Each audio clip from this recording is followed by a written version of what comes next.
Hello, good morning, students. My name is Abhishek and I'm a trainer from CCI Hub. और आज हम discuss करेंगे access control list के बारे में।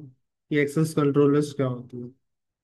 सुनो, जो आज का हमारा टॉपिक रहेगा वो है एक्सेस कंट्रोल लिस्ट। सो सबसे पहले एक्सेस कंट्रोल लिस्ट होती क्या है, हमें ये समझते हैं। Okay, just a second. Access control list, तो एक्सेस कंट्रोल लिस्ट क्या होती क्या और हम इसको किसके लिए बनाते हैं, इसका पर्पस क्या है बेसिकली? इसका पर्पस ये है कि किस तरह से हम अपने ट्रैफिक के फ्लो को कंट्रोल कर सकते हैं। To control the flow of traffic and another one is, और दूसरा पॉइंट इसका क्या पर्पस क्या है इसको, टू डिफाइन इंटरेस्टिंग ट्रैफिक।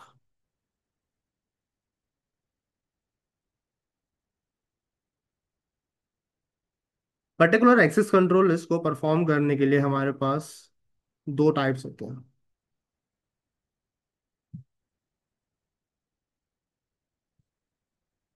और वो टू टाइप्स कौन कौन से हैं? पहला होता है स्टैंडर्ड और दूसरा होता है एक्सटेंडेड।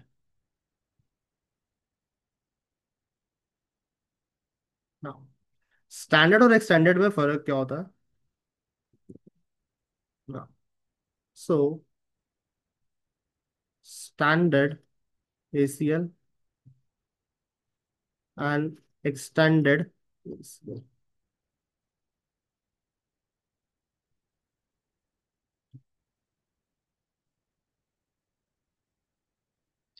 जो स्टैंडर्ड ACL होता है, it always applies near to source, sorry, near to destination route। Standard ACL को हम हमेशा कहाँ अप्लाई करते हैं? Near to destination route. और अगर बात की जाए एक्सटेंडेड ACL की, इट ऑलवेज अप्लाई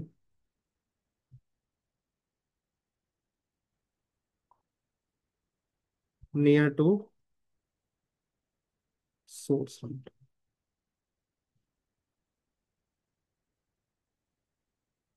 देन हम स्टैंडर्ड ACL के अंदर क्या क्या चीजें, स्टैंडर्ड ACL किस तरह से ट्रैफिक को ब्लॉक करता है? तो स्टैंडर्ड ACL सिर्फ और सिर्फ एक चीज चेक करता है, it can check only source IP address. किस लिए? ट्रैफिक को ब्लॉक करने के लिए क्या यूज करेगा? सिर्फ और सिर्फ एक चीज यूज करेगा और वो है सोर्स IP एड्रेस। लेकिन अगर हम एक्सटेंडेड ACL की बात करते हैं, तो एक्सटेंडेड ACL जो होता है ये, it can check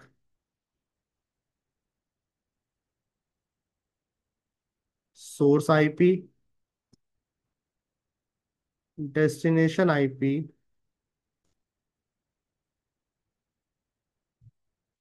port number and protocol number, like this.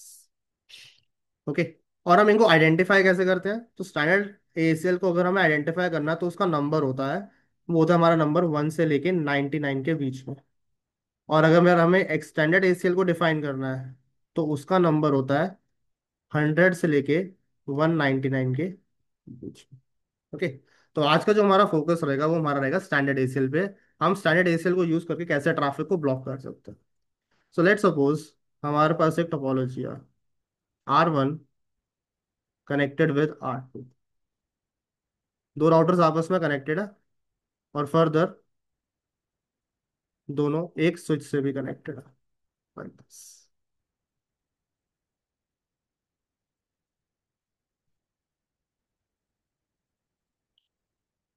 सब पे एक आईपी दे देते हैं। लेट सपोज यहाँ पे आईपी है 10.1, 10.2,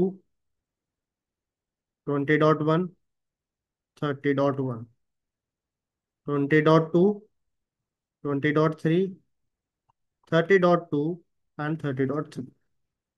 और हमने क्या किया, हमने इनके बीच में कोई भी राउटिंग प्रोटोकॉल एनेबल कर दिया, जैसे कि मैंने आरआईपी एनेबल कर दिया।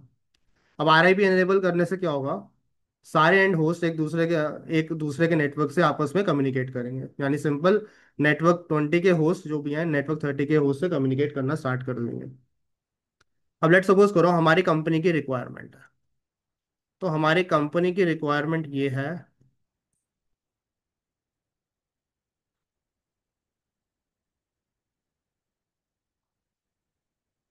कि जो हमारा होस्ट है ना, 20.2, ये कभी क्या, ये कम्युनिकेट ना करे। Never communicate, never communicate with network, never communicate with network 30। तो इस कंडीशन को हम लोग कैसे स्टैंडर्ड एसीएल की हेल्प से अप्लाई कर सकते हैं, ये देखते हैं। तो क्वेश्चन है कि अब ये किस राउटर के ऊपर अप्लाई होगा स्टैंडर्ड एसीएल। तो हमने पढ़ा था स्टैंडर्ड एसीएल जो लगता है वो कहाँ लगता है। स्टैंडर्ड एसीएल हमारा अप्लाई होता है नियर टू डेस्टिनेशन राउटर, यानी जो भी डेस्टिनेशन राउटर के पास होगा, पता, हमें अप्लाई करना पड़ेगा। नाउ अभी आइडेंटिफाई कैसे करेंगे। सो लेट्स अज्यूम कि जो मेरा 20.2 है ये सोर्स है, एंड नेटवर्क 30 को मैं एज अ डेस्टिनेशन अज्यूम करूँ। तो देखा जाए तो R2 जो है वो नए अपनी डेस्टिनेशन के थोड़ा पास में है। तो इसीलिए जब हमारा स्टैंडर्ड एसीएल अप्लाई होगा तो वो हमारा राउटर 2 के अंदर अप्लाई होगा। इसलिए हम लोग राउटर 2 के ऊपर स्टैंडर्ड एसीएल कॉन्फ़िगर करेंगे।